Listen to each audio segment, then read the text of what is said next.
What is going on, everyone? Welcome back into another episode of the 415ers podcast. Evan Giddings and Marc Grandy with you as always, 3 times a week, Odyssey Sports Podcast Network.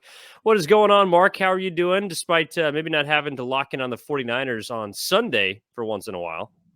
Yeah, I'm doing well, Evan. How are you? Not a Niner football weekend, but it was quite the weekend around the NFL. A lot of crazy games going on Saturday and Sunday with implications for the 49ers. So, yeah, not a Niner weekend, but still plenty to keep an eye on throughout the weekend. Yeah, a lot of football, obviously, that was played across Thursday, beginning with the 49ers, and then Saturday and Sunday as well. So a lot of interesting matchups. For the 49ers, of course, they are fixated on the NFC. And right now, after a Sunday or Saturday thriller between Oh, the God. Vikings and the Colts, technically, Marc, your prediction is not. Has not come to fruition just yet, but it felt like it was teetering on the side of the 49ers becoming the 2 seed. That was the game that everyone had their eyes on, I think.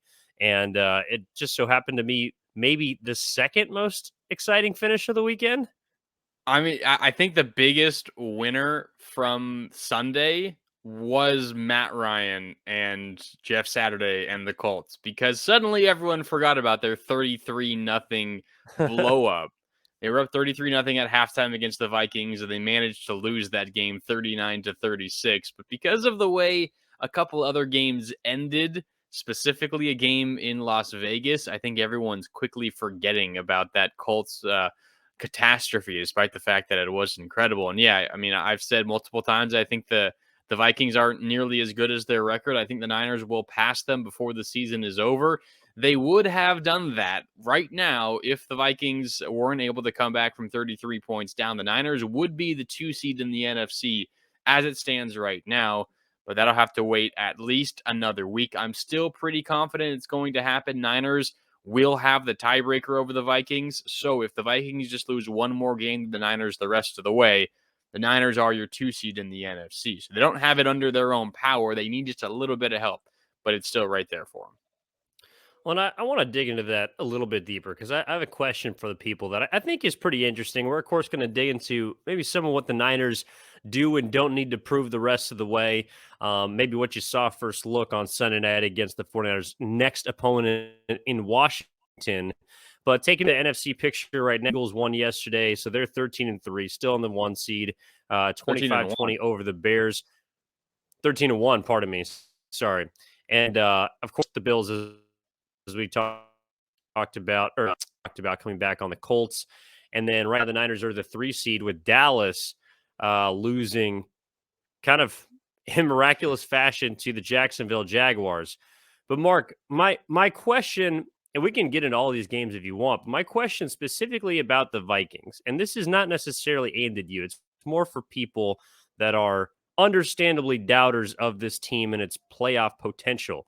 But if you pull off the greatest comeback in the history of the National Football League, can you still be fraudulent? I would fire back at you by saying that a true real 11-3 team would not get down 33 nothing at halftime to the lifeless Indianapolis Colts. Are you kidding me? And I know that there were a lot of strange plays. There were defensive scores, special teams scores. I read something somewhere that the Colts offense in the first half, despite the fact that they put up 33 points, actually had a negative EPA. Their offense had a negative EPA in the first half, despite building a 33 nothing lead. So it tells you it was kind of a fluky half of football. But still, if you are the Vikings, 11-3, any other team is 11-3, and everyone's talking about how they are a legitimate Super Bowl, contender. They're one of the best teams in the NFL, but no one really feels that way. Everyone is just kind of waiting for the Vikings to flounder. And that's why everyone at halftime was getting off all their, well, the Niners are the 2 seed tweets. It's happening Yep. officially. And they all had to take those back. All of that said, I will say credit the Vikings, credit Kirk Cousins. He had an incredible second half to lead them back and to get a win that they desperately needed. Um, it's an impressive comeback, no doubt. The biggest comeback in NFL history. Only the second time when a team's been trailing by 30 points, they've come back to win the game ever. But you shouldn't get down by that much in the first place. Yeah, no, I agree with you. Although I will say, I think of the 33 points, the Indianapolis Colts scored one offensive touchdown. It was pretty amazing. Like they could have put up probably 60 in that game. Like if they had any sort of uh any sort of offense, any sort of defense. But Jeff Saturday, that's an L. But honestly, if we're being real, that feels like a come from behind loss that a first year head coach with no head coaching experience is probably destined for at some point. Yeah. But I just thought it was interesting. Like, yeah, Kirk Cousins is, I wouldn't consider him, a captain comeback kid in any sense of the term. And yet this guy's got like 7 game-winning drives this year because the I Vikings are constantly coming from behind. And now, Mark, finally this season, they have a positive point differential. Wow, that's big for the Vikings. We'll see how long it +2. lasts. I was curious how this game was going to shake out because it was a Saturday game, standalone game, no other game going on. Shout It out, Jeff. was it was the first game. True, it was the first game of the 3 on Saturday. So what started at 10 or something like that. I think Yeah, it because started at 10. your text started coming in around noon. Yeah, and then once the comeback happened, I started rooting for my fantasy team only, and not my Niners hopes for the 2 seed. Yes. Um, but I was wondering, is this considered a primetime game? Because primetime Kirk Cousins, as we know, is the worst quarterback in NFL history, and he looked like it in the first half, but second half was not primetime Kirk Cousins. So uh, Vikings, I don't know how you did it, but you did it 39-36. You win in overtime. And they had a touchdown taken away from them as well. They ended up getting it and tying it, but after the Colts fumbled, the Vikings picked up the ball and ran it all the way back for a touchdown. But they didn't call it a fumble on the field, and they blew the play dead. On a review, it was a fumble, but since they blew the whistles and blew the play dead, they could not allow the return for a touchdown to stand. So it looked like the Vikings were going to, get a really tough break, but they end up scoring anyway and tie the game and force overtime, and they win, and the rest is history. So kudos, Minnesota, for winning a game you should have won. But maybe this is something that kind of wakes them up because you don't often come from behind by 33 to win a game. No, and not often as you kind of laid out, you fall behind by 33 points in Yeah. a game. As far as the rest of the NFC teams, again, yeah, the Eagles are still at the top. The Cowboys lost to the Jaguars, and that was a thrilling game as well, Mark. I don't know necessarily how it affects how I look at Dallas though, because honestly, I thought Jacksonville was going to be a lot better than it was, or that it's performed so far this year. But they're kind of a feisty team, and one that is now beginning to heat up with Trevor Lawrence. Like he threw like 4 touchdowns yesterday. And then of course the Sunday nightcap game with now the team that the Niners would be playing if the playoffs started today, and the New York Giants beating up on the Washington Commanders. Did you kind of see anything or take anything away from those games as far as playoff positioning, teams that you did and didn't fear before? Did anything really change at all for you as far as the 49ers are concerned? Uh, Specifically about the Giants and Commanders, no, I don't think the Niners are scared of either of them. Assuming that's the first round matchup, which is very likely, considering Dallas has basically a 2 game edge on the 6 seeded Giants at the moment. They're relatively locked into the 5, and then it's just a matter of who's 6 and who's 7. Giants, Washington is how it currently stands. Then Seattle and Detroit. Detroit suddenly 7-7. The fighting damn Dan Campbells. Don't forget about them. They have a chance to make the playoffs for the first time in a while. But no, I mean, I don't think the Niners should be too scared of the Giants or Washington. That would be a home game in the first round. Even if the Niners get up to the 2 seed, they'll likely, still play one of Giants or Washington. Again, the other opportunities, the other possibilities are Seattle and Detroit. I think with the Niners defense, any of those teams aren't going to be scoring many points against the 49ers. Maybe the one exception is Detroit. They can really put up points.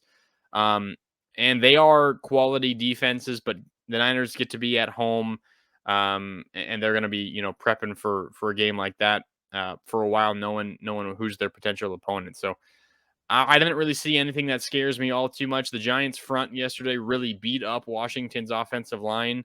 Kayvon Thibodeau, the rookie, was incredible. He had a strip sack that he returned for a touchdown. But no, I don't think the Niners should be all too scared of that. And the first round isn't really going to make a difference whether you're the 2 or the 3. It's who you might play in the second round of the playoffs where that comes to fruition. So first round, I don't think the Niners have too much to worry about. Yeah, I did see kind of a running theme throughout some of these games, which is, and not all of them were cold weather games. I mean, we're looking at New York, Detroit, they're outside. We're looking at Philly and Chicago. That's a cold weather game. But I do think we're starting to see, as maybe was previewed a bit on Thursday by the 49ers, just how important the running game becomes at this point in the season, which would be another reason to feel good about San Francisco and its chances to potentially make a deep playoff run. But when it comes to running backs, there was some big days yesterday. And there was also, look, if I'm looking at Philly and Chicago, there are a couple of big running games by quarterbacks. And so I think that's something we're also going to have to keep an eye on when it comes to, look, how are the 49ers going to be matching up, faring, trying to game plan for some of these game wreckers that are in the backfield. Philadelphia, obviously, Jalen Hurts didn't throw the ball all that well, but had 3 rushing scores.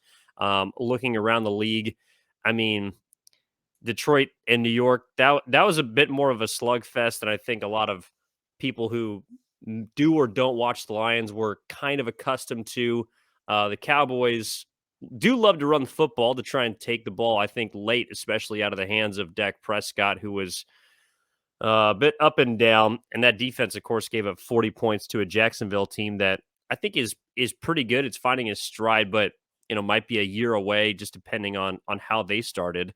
Um, Even teams like the Chiefs, Mark, are really using both of their running backs, Isaac Pacheco, and then Jerick McKinnon had another big day for Kansas City. So it does seem like, whether it be because of the weather has turned, whether because teams are starting to try and play more physically and impose their physicality on opponents, the running game has become, I think, maybe even more prevalent than it was early on this season when we saw the offenses and overall point totals go down. Yeah, I agree with you. And we've talked about this a number of times throughout the season. I remember having conversations about, are the Niners kind of built for postseason football? And I think we had a little bit of a disagreement, but I think we generally both agree that the Niners tend to be better at the things that you usually need to do well in the postseason: run the ball and play defense. Um, and on the flip side of running the ball, it's being able to stop the run. And recently, the Niners have been really good at that as well. Part of that is because they've built some leads. But you look at the last 3 games, Miami totally got away from the run. Same thing with Tampa Bay. And in Seattle, Kenneth Walker, their fantastic rookie running back, had some success, had one relatively big run, but besides that, did not run the ball all too well either. So, postseason football, as you mentioned, you get in cold weather games, you're playing against really good defenses that limit the passing attack. And for the Niners specifically, you're being led by a rookie quarterback who doesn't have much experience. Throwing the ball might be tough. So you're going to have to lean on your run game, and Niners have been really good at that. And then, of course, on the flip side, limit opponents' run game. And they've been good at that as well. So I think the Niners still a few weeks here before they get into the postseason. But I think the Niners are set up as well as any team in terms of what they're doing well at this moment, which is usually what you need to do well for postseason success. I think they're set up really well heading into the postseason.